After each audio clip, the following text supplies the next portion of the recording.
Di Magadha, karena mulai menunjukkan keahliannya dalam memanah. Gurunya mengatakan jika kemampuan Karna sangat berguna bagi dirinya dalam berburu. Karna sangat kaget mendengarnya karena ia ingin belajar memanah bukan untuk keperluan berburu. Di lain tempat, terlihat Guru Drona sedang mengajari murid-muridnya teknik melempar tombak. Di waktu yang sama, Karna sedang menuju ke tempat tersebut sesuai arahan dari gurunya di Magadha. Bima melempar tombak dengan kekuatan penuh lalu Guru Drona meminta agar Arjuna memanah tombak tersebut. Tiba-tiba Karna muncul dan tombak tersebut tepat mendarat di dada Karna. Guru Drona menghampiri Karna yang mengatakan bahwa ia ingin belajar dari Guru Drona. Namun setelah mendengar bahwa Karna adalah keturunan Suta, maka Guru Drona tidak mau menerimanya. Sampai akhirnya terjadilah perdebatan antara Karna dengan Guru Drona. Melihat kesombongan Karna, Guru Drona menyuruhnya pergi dan tidak mau melihat wajahnya lagi. Karna akan pergi dan berjanji akan mendapatkan ilmu dari orang yang telah mengajari Guru Drona, yaitu Begawan Parasurama.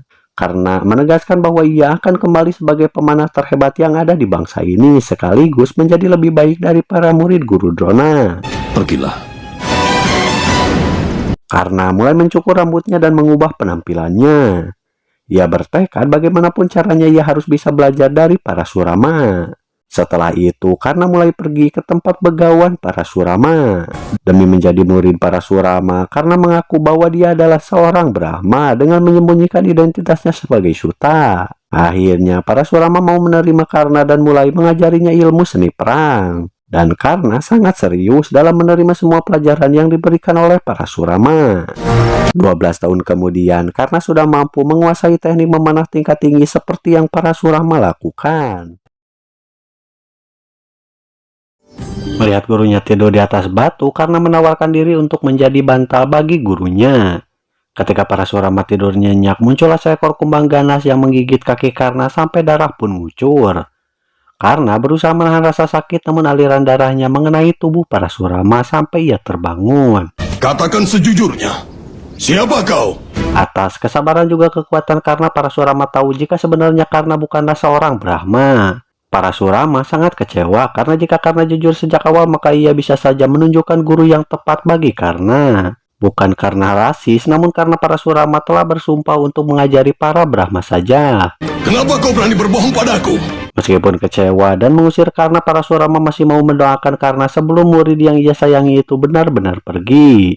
Di dekat Hastinapura, tepatnya sebelum para pangeran Kuru kembali, Aswatama datang menemui Raja Gandhara atau Paman Sangkuni sebagai utusan dari temannya, yaitu Pangeran Duryudana.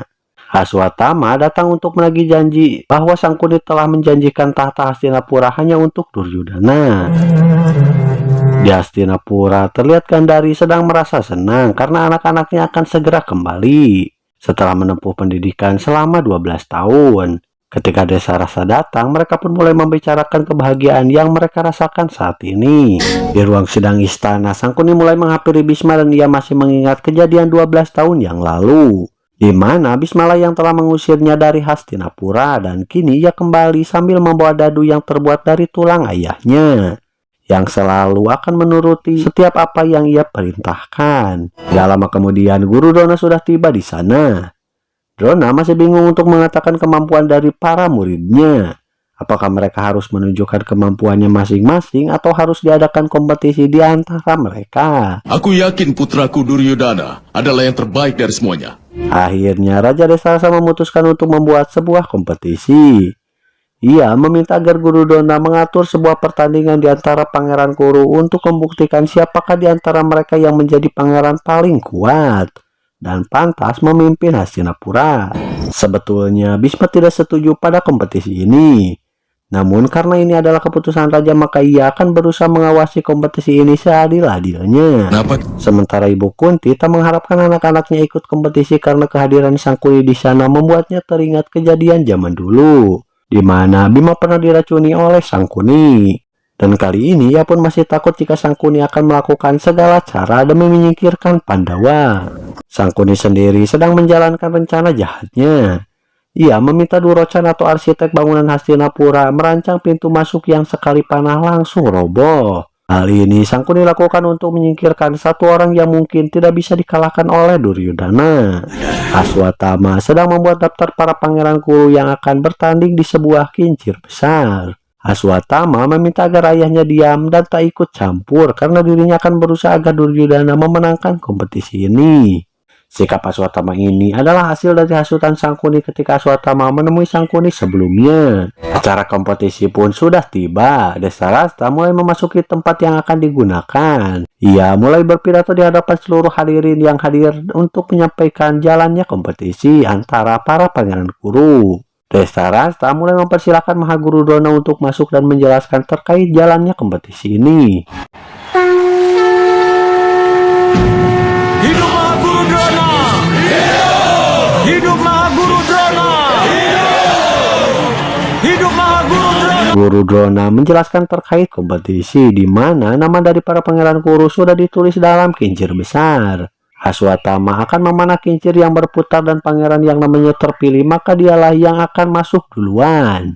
Bhisma mulai mengumumkan aturan bahwa siapapun pangeran yang membuat pangeran lainnya berdarah maka akan dikeluarkan dari kompetisi. Sekarang kompetisi sudah bisa dimulai. Setelah kompetisi dibuka secara resmi oleh Guru Drona, ternyata Pangeran Duryudana yang terpilih maju duluan dengan lawannya adalah Pangeran Nakula. Setelah Nakula dikalahkan oleh Duryudana, kini Aswatthama kembali memanah dan orang yang terpilih melawan Duryudana berikutnya adalah Pangeran Sadewa dari Pandawa. Kali ini Nakula pun dikalahkan oleh Duryudana. Widura merasa jika kompetisi ini tidak benar karena meski yang dipanggil berikutnya adalah Kurawa, maka mereka tidak akan mau melawan Duryudana. Bhisma sangat yakin jika kompetisi ini adalah gimmick semata yang telah diatur sedemikian rupa agar dimenangkan oleh Duryudana. Ternyata benar dugaan Bhisma jika kompetisi ini hanyalah settingan, karena kini giliran Pangeran Yudhishthira melawan Pangeran Duryudana. Sebetulnya Yudhishthira lebih unggul, namun atas saran dari Paman Sangkuni, Duryudana sengaja memancing emosi lawannya, sehingga Yudhishthira marah besar pada Duryudana. Hidup Pangeran Yudhishthira! Apa Duryudana menang lagi? Tidak. Kali ini Yudhishthira lah yang mengalah. Karena telah terpancing emosi, Yudhishthira merasa jika ia telah keluar dari kompetisi. Namun inilah yang Duryudana harapkan sehingga ia menyerang Yudhishthira dari belakang dan memenangkan pertarungan.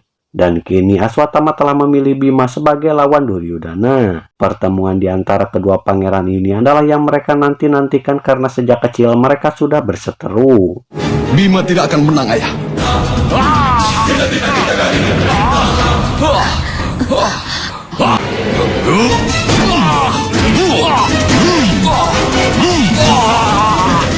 Bima benar-benar menghajar Duryudana sampai berdarah.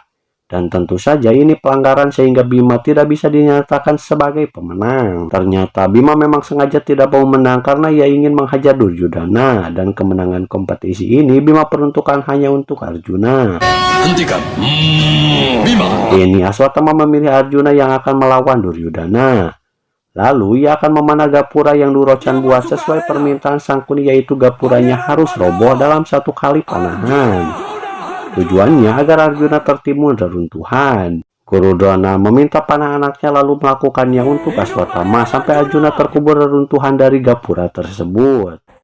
Sangkuni beserta Duryudana merasa ketakutan karena ternyata Arjuna berhasil selamat dari tumpukan reruntuhan yang menguburnya.